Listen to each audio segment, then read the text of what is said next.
నాయకుల next step ఏమిటా అని ఆలోచనలో పడ్డారట. ఉమ్మడి చిత్తూరు జిల్లాలో వైసీపీ సీనియర్లు చాలా మంది ఉన్నారు. అయితే ఒక్క పెద్దిరెడ్డి కుటుంబ సభ్యులు మినహా ఎవరు ఎన్నికల్లో గెలవలేదు. ఆ క్రమంలో మిగిలిన సీనియర్లు తమ రాజకీయ మనుగడ కోసం నానా పాటలు పడుతుంటే ఎక్కడికక్కడ సీన్ రివర్స్ అవుతూ తమ పన్నాగాలన్నీ బూమరాంగ్ అవుతుండటంతో వాట్ నెక్స్ట్ అని జుట్లు పీక్కుంటున్నారట.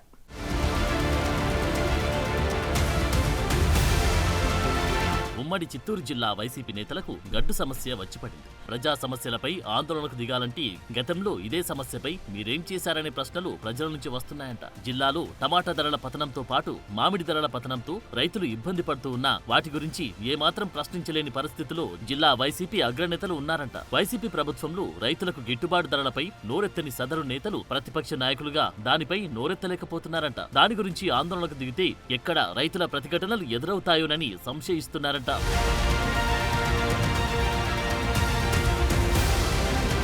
మరోవైపు తిరుమలలో అరాచకం జరిగిపోతుందని, రోజుకొక తప్పు జరిగిపోతుందని విమర్శలు గుప్పిస్తున్న తిరుపతి వైసీపీ నేతలకు మరింత ఇబ్బందికరమైన పరిణామాలు ఎదురవుతున్నాయంట. గతంలో జరిగిన నమాజ్ ఇష్యూ, గోశాల ఇష్యూ, ఏపీఎస్పీ పోలీసుల మధ్య వ్యవహారాలన్నీ మరుగున పడేలా తాజా పరిణామాలతో అందరూ వైసీపీని తప్పుబట్టేలా తయారైందట పరిస్థితి. ముఖ్యంగా క్యూలైన్లో వైసీపీ నాయకుడు టీటీడీ వ్యతిరేక నినాదాలు చేయడంతో వాటిని టీటీడీ ఉద్యోగి ఒకరు సెల్ ఫోన్లో చిత్రీకరించి వాటిని వైసీపీ సోషల్ మీడియాకు అందించారు.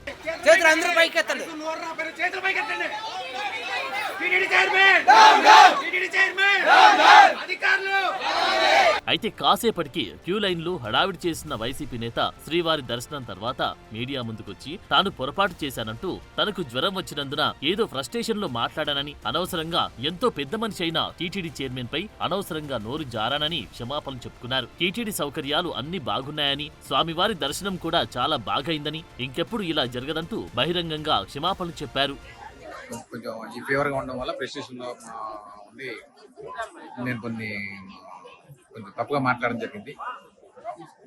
ఫుడ్ అందరికీ ఇక్కడ ఆ తర్వాత తెలుసుకుంటే ఈ రోజు 1,00,000 మంది పైగా భక్తులు వచ్చారని చెప్పేసి తెలిసిందండి. నేను కూడా రియలైజ్ అయ్యాను. అటువంటిది అలాగే ఇటువంటి పవిత్రమైనటువంటి దేవాలయంలో నేను ఈ విధంగా మాట్లాడటం నేనే ఎంతో షాప్కి కూడా గురవుతున్నాను.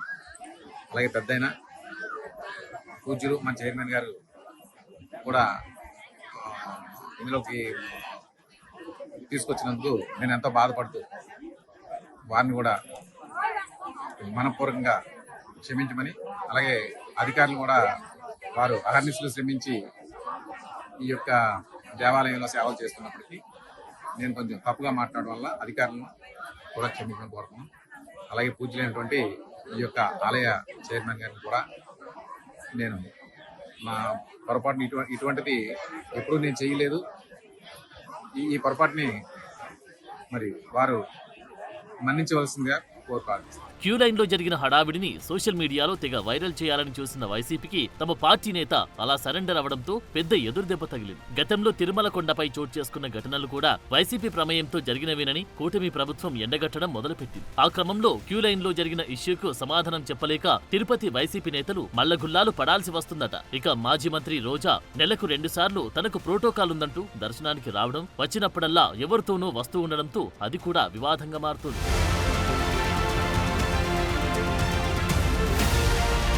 తుడా మాజీ చైర్మన్ చెవిరెడ్డి భాస్కర్ రెడ్డి తుమ్మలగుంట చెరువును తుడా నిధులతో పూడ్చి అందులో వాకింగ్ ట్రాక్ తో పాటు క్రీడా మైదానాన్ని ఏర్పాటు చేశారు. దీనికోసం తుడా నిధులు 60 కోట్ల మేర ఖర్చు పెట్టారు. ప్రస్తుతం తుడా దాన్ని స్వాధీనం చేసుకోవడానికి సిద్ధమైంది. అయితే ఇక్కడ తుమ్మలగుంట మైదానాన్ని స్వాధీనం చేసుకోకూడదని తన గ్రామం పరిధిలో ఉంది కాబట్టి దీనిని పంచాయతీగా నడపాలని తన గ్రామస్తులందరినీ సమావేశపరిచి హడావిడి చేశారు. వాస్తవానికి చెవిరెడ్డి తన సొంత నిధులతో కాకుండా తుడా నిధులతో నిర్మించడమే కాకుండా నిర్వహణ సైతం తుడా నిధులతో జరుపుతున్నప్పుడు హక్కులు సైతం తుడాకి వస్తాయి. కానీ తన సొంత జాగీరులాగా తన హక్కులు తనకే ఉండాలని ఆయన చేస్తున్న రచ్చతో ఆయన అబాస్ పాలవుతున్నారు. ఈ వ్యవహారంలో త్వరలో గ్రీన్ ట్రిబ్యునల్ ఎంట్రీ అవుతుందని, చెరువును పూడ్చి ఏర్పాటు చేసిన మైదానాన్ని పూర్తిగా తీసివేసి యథావిధిగా చెరువును చేసిన ప్రక్రియ త్వరలో ప్రారంభమవుతుందని ఇరిగేషన్ అధికారులు అంటున్నారు. తుడా నిధులను ఇష్టానుసారం వాడుకున్న చెవిరెడ్డిపై చర్యలకు కూటమి సర్కార్ పట్టుదలతో ఉందంటున్నారు.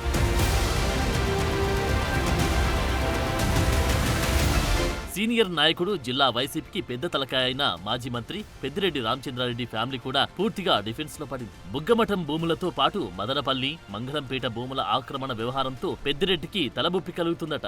దానికి తోడు త్వరలో రాఘనపల్లిలో 990 ఎకరాల భూముల ఆక్రమణపై చర్యలు మొదలవుతాయని అంటున్నారు. అసలు తనకు ఏమీ తెలియదంటూ పెద్దిరెడ్డితో పాటు ఆయన కుమారుడు ఎంపీ మిథున్ రెడ్డి మీడియా ఎదుట బీరాలు పోవడంతో కూటమి నేతలు సీరియస్ అయినట్లు సమాచారం.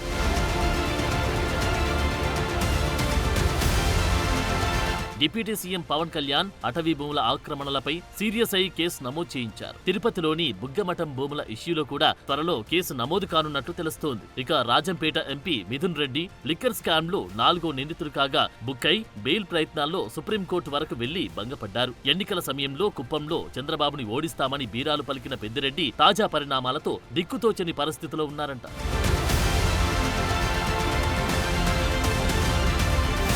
మాజీ మంత్రి రోజాకు ఆడుదామాంధ్రతో పాటు ఏపీ ఐఏసీ భూముల అవకతవకలు తలకు చుట్టుకుంటున్నాయని భావించారు. వాటిపై విచారణలు ప్రారంభమవుతాయన్న ప్రచారంతో ఆమె గత కొంతకాలంగా సైలెంట్ అయ్యారు. మొదట్లో హడావిడి చేసిన ఆమె ప్రస్తుతం కూటమిలోని కొంతమంది సహకారంతో కేసు నుంచి బయటపడడానికి ప్రయత్నిస్తున్నారన్న ప్రచారం జరుగుతోంది. దానికి తోడు ఆమెను నగరి ఇన్ఛార్జ్ పదవి నుంచి తప్పించి మరొకరికి కట్టబెట్టడానికి పార్టీ అధిష్టానం సిద్ధంగా ఉందంటున్నారు. అయితే తానే కాకుండా ఆడుదామాంధ్రలో చాలా మంది ప్రమేయం ఉందని, భవిష్యత్తులో వారు కూడా చిక్కుల్లో ఇరుక్కుంటామన్న భయంతోనే సైలెంట్ అయ్యారని ఆమె సన్నిహితుల వద్ద చెబుతున్నారట. మొత్తం మీద ఉమ్మడి చిత్తూరు జిల్లాలోని వైసీపీ కీలక నేతల పరిస్థితి అలా తయారైంది ఇప్పుడు.